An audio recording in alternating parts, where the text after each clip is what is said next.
Hai, nama saya Menu Matasari, saya dari kelas 12 S2. Hari ini saya akan menjelaskan tentang coronavirus atau yang saat ini dikenal dengan COVID-19. COVID-19 adalah penyakit yang disebabkan oleh infeksi virus SARS-CoV-2 yang pertama kali diidentifikasi di kota Wuhan, di Provinsi Hubei, China pada Desember 2019 yang lalu.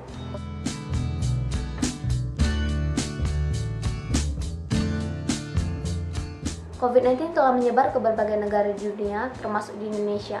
Jumlah kasus positif virus corona atau COVID-19 di Indonesia terus bertambah hingga saat ini. COVID-19 sebelumnya dikenal sebagai novel 201 atau novel coronavirus, yang dimana penyakit ini mengalami gangguan pada pernafasan. Organisasi Kesehatan Dunia (WHO) atau WHO mengatakan nama resmi virus ini sebagai COVID-19 pada bulan Februari 2020 yang lalu.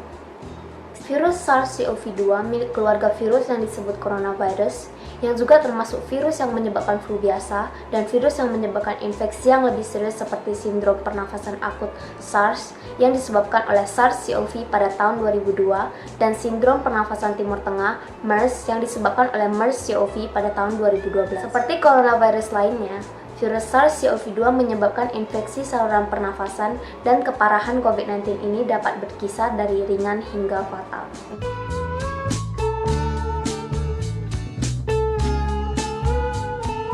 Tentu saja Indonesia banyak mengalami dampak karena wabah ini. Dampak yang pertama yaitu dampak ke pariwisata dan perdagangan.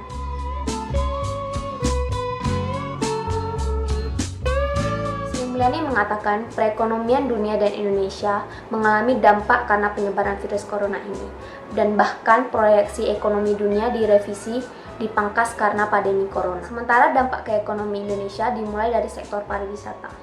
Mantan Direktur Pelaksana Bank Dunia ini menjelaskan selain sektor pariwisata, ada sektor perdagangan ekspor-impor yang juga terganggu.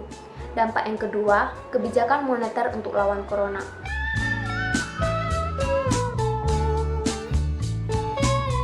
Negara-negara G20 berkomitmen untuk mencegah terjadinya resesi ekonomi akibat virus corona atau COVID-19. Salah satu yang menjadi ancaman adalah modal yang keluar alias capital flight yang dialami sejumlah negara. Dampak yang ketiga, pelemahan rupiah.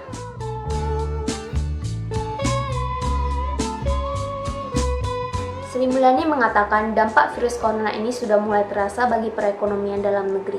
Salah satu contohnya adalah terus melemahnya nilai tukar rupiah yang hingga saat ini sudah mendekati angka Rp17.000 per USD. Dampak yang keempat adalah ekonomi global terkoreksi.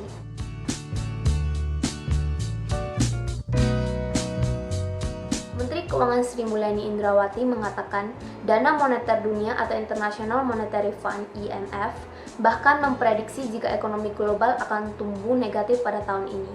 Angka ini jauh di bawah dari angka proyeksi sebelumnya, yang mana ekonomi global diprediksi tumbuh di atas 3%. Yang kelima, corona tekan ekonomi RI.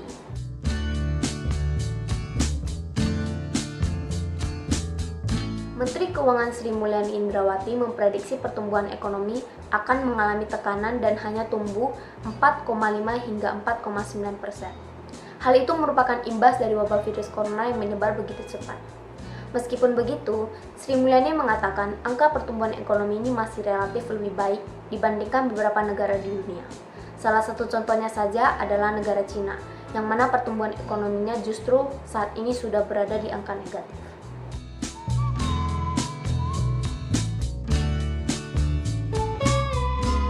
Sampai saat ini belum ada vaksin untuk mencegah infeksi virus corona atau COVID-19. Oleh sebab itu, cara pencegahan yang terbaik adalah dengan menghindari faktor-faktor yang bisa menyebabkan Anda terinfeksi virus ini. Yaitu, yang pertama, hindari berpergian ke tempat-tempat umum yang ramai pengunjung atau social distancing.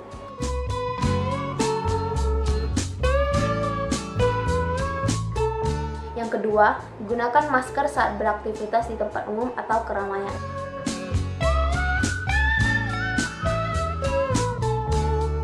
Ketiga, rutin mencuci tangan dengan air dan sabun atau hand sanitizer yang mengandung alkohol minimal 60%.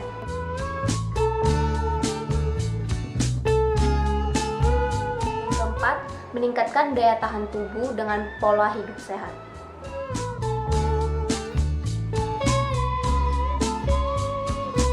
kelima, jangan menyentuh mata, mulut, dan hidung sebelum mencuci tangan.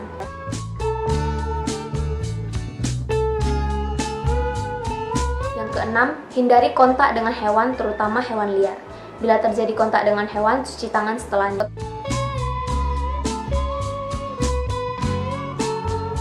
Yang ketujuh, masak daging sampai benar-benar matang sebelum dikonsumsi.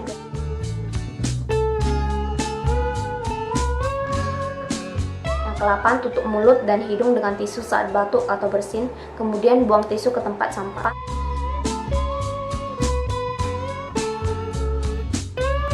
Yang ke-9, hindari berdekatan dengan orang yang sedang sakit demam, batuk, dan pilek.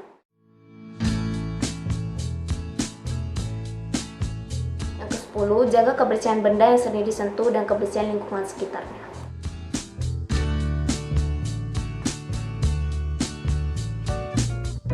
Gejala COVID-19 yang paling umum adalah batuk kering, demam, dan sesak nafas.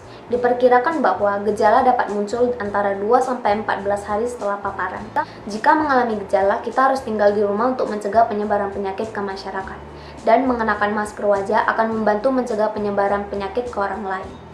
Menurut penelitian terbaru yang diterbitkan dalam Annals of Internal Medicine pada 10 Maret 2020 yang lalu, periode inkubasi rata-rata diperkirakan 5 hari dan hampir semua 98% pasien yang telah terinfeksi akan mengalami gejala dalam 12 hari.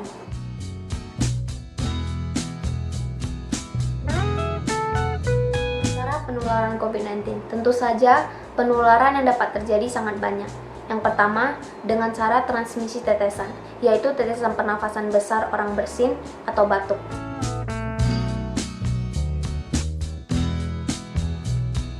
Kedua, transmisi aerosol, yaitu ketika seseorang batuk atau bersin di dalam ruangan.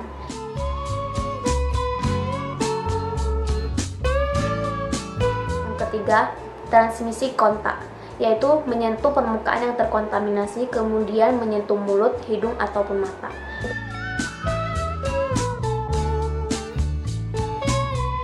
Yang keempat, transmisi langsung, yaitu berjabat tangan dengan orang lain.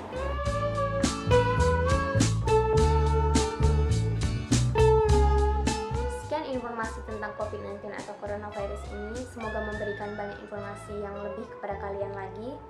Bye-bye.